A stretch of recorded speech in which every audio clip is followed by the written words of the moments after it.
say singing is the best when you're in the shower. That's the best place to show off your vocal skills. That could possibly not be more true for our next guest, plumber Kev Crane. Well, after he was overheard singing while fitting a bathroom at music producer Paul Corneli's house, Kev was offered a record deal and both men join us now. Welcome to both of you. So nice to have you there. This is an extraordinary story. Paul, we'll come to you in just a moment, but let's start with Kev first of all and find out a little bit about you, because you've been a plumber for 15 years, but music and singing was very much something that you loved from quite a young age. Yeah, it was, yeah, with the brush in front of the mirror. Yeah. But my mum shouting up the stairs, be quiet, you know, it sounds awful. Yeah. So, but yeah, I just... you loved it? Just carried on, yeah, I loved it. And so at what point in your life did you think, I'd like to take this a little bit more seriously? It was actually, I was at college with my best friend. We were sitting in a pub, having a pint, and the Human League came on the jukebox. This is Aaron. And Aaron Anderson, yeah. And I just said to him, I'd like to start a band. So he said, yeah, OK, let's do it. So it went from there. So we started looking for lessons, keyboard lessons. We found this guy online, oh, well, not online, in the paper, and he gave us lessons, and he we was tinkling around on the keyboards with him, and he says, I was singing A Little Respect by Erasure, and he says, you've actually got quite a good voice.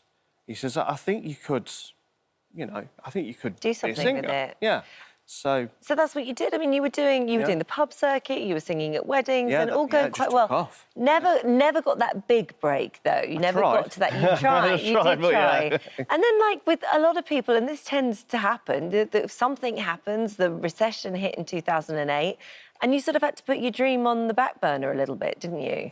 Well, I actually packed up before that, because when I got to about 28, 29, 30, sort of life sort of got in the way, and you know, I got a house and this, that, and the other. You'd sort of given up on the dream. I had given up on the dream, yeah. So then you end up working in a factory, I think. Yeah, I was working in a factory, as well as doing houses up. Yeah.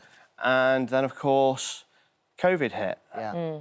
Now, but as Holly said then, you know, it's extraordinary how these routes can work. You'd already started plumbing, so you're working as a plumber. Yeah. In lockdown, you built a little studio downstairs. I did, yeah. Now, you don't just record; you also write your own stuff as well. I do write my own stuff, yeah. Which is essential. I think that's where the money is, isn't it? When you write your own stuff. Well, yeah. It can be. And so when you ended up out of lockdown, or actually essential services could actually continue to work, you ended up in Paul's house, and it was his wife that called you. Yes, it was. Yeah. And so your thing is singing on the job. Yes. Radio on. I always ask the customer, can I put my radio on?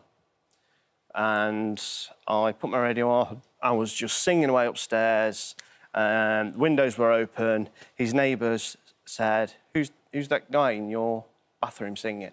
So it's the plumber. So we're talking in his... He goes downstairs, we're sat in his living room, and he said to me, you've got quite a good voice. And he just started telling me then during the lockdown, he'd started this record label, because it's something he always wanted to do. I says, well, it's funny that, because during lockdown, I also built a studio. I started an album 25 years ago, about 3 songs, and I decided I didn't want to waste the time in lockdown, so I decided to finish this album. So I built this studio to finish this album during lockdown and did an 8-track album. So he said, well, let me have a listen to it. Well, I know you gave it to him on a Friday because you wanted him to listen to it, and then you thought, right, if he hates it, I'll go in on the Monday and we'll just not say any more about it. Yeah. We've got a bit of you singing in your studio here. Oh, no. I just want to listen to this. So we'll answer this question afterwards. Is this how loudly you sing in people's bathrooms when you are plumbing? In the midnight hour, she cried more, more, more. With a rebel yell, she cried more, more, more. In the midnight hour, babe, more, more, more. With a rebel yell, she cried more, more, more, more, more, more. I mean, you you do have a great voice. Oh, you thank can you see very why much, he but sort probably of... not that loud in the bathroom. Oh, right, there's your To be answer. So listen, so obviously then the album gets released. I mean, this is the dream that you gave up on very much coming Yeah, true. and I tried. But yeah, But you got there and the album went out. But the story gets bigger because the story goes global. And I think it was a BBC interview that you did that then got picked up in America, and you got a phone call from the Ellen show. I mean, all these really exciting things. But then you get a phone call saying they want to make your story into a movie. Yes. How does that happen? And how does that feel? Okay, so me and my wife, who's stood there watching me, by the way, we're sat in a pub, having a drink. Within 20 minutes, we got an email from somebody from the Ellen show saying, could you come on the Ellen show? And about the same time, we had a Instagram message from Stacey Sherman, who's married to Billy Ray, who did the Hunger Games, Captain Phillips, this, that and the other. And she says, I'm a film producer and I love your story and I'd love to talk to you. So I was like, well, what we're going to do, because we've got this, which could be a longevity, or the Ellen show.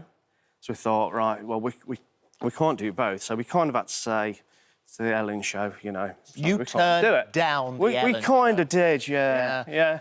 As you do. Paul, as we said, There's your but wife. there's you.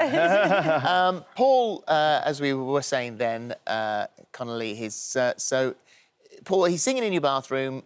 Your neighbours, thankfully, are saying this is... Sang. This sounds good. Paul. The lucky coincidence that you've got your record company. Could you have believed when you were hearing him singing how far this would go? What did you see in him?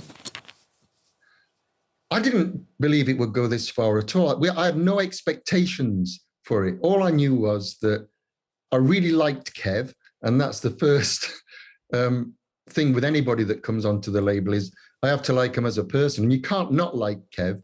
And his singing, I've heard builders sing before, but he sang in perfect pitch.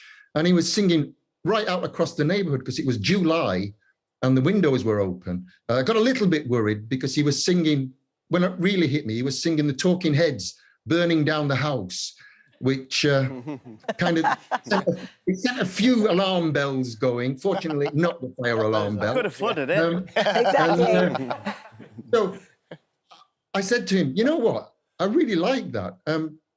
Shall we put it out? What's the point of it sitting on your hard drive?